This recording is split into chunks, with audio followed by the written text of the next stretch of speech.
Nearly all zoonotic diseases result from infection by one of 6 kinds of pathogen: viruses, bacteria, fungi, protists, a group of small, complex creatures such as amoeba, formerly but misleadingly known as protozoans, prions, and worms. Mad cow disease is caused by a prion, a weirdly folded protein molecule that triggers weird folding in other molecules, like Kurt Vonnegut's infectious form of water, Ice-9, in his great early novel Cat's Cradle. Sleeping sickness results from infection by a protist called Trypanosoma brucei, carried by tsetse flies among wild animals, livestock, and people in sub-Saharan Africa.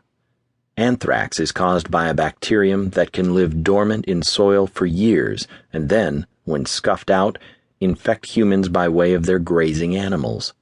Toxocariasis is a mild zoonosis caused by roundworms. You can get it from your dog, but fortunately, like your dog, you can be wormed. Viruses are the most problematic. They evolve quickly. They are unaffected by antibiotics. They can be elusive. They can be versatile.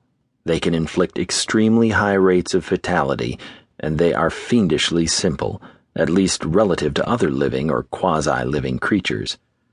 Ebola, West Nile, Marburg, the SARS bug, monkeypox, rabies, machupo, dengue, the yellow fever agent, Nipah, Hendra, Hantan, the namesake of the hantaviruses first identified in Korea, chikungunya, Hunin, Borna, the influenzas, and the HIVs, HIV-1, which mainly accounts for the AIDS pandemic, and HIV-2, which is less widespread, are all viruses.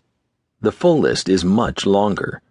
There is a thing known by the vivid name simian foamy virus, SFV, that infects monkeys and humans in Asia, crossing between them by way of the venues, such as Buddhist and Hindu temples, where people and half-tame macaques come into close contact. Among the people visiting those temples, feeding handouts to those macaques, exposing themselves to SFV, are international tourists. Some carry away more than photos and memories. Viruses have no locomotion, according to the eminent virologist Stephen S. Morse, yet many of them have traveled around the world. They can't run, they can't walk, they can't swim, they can't crawl. They ride.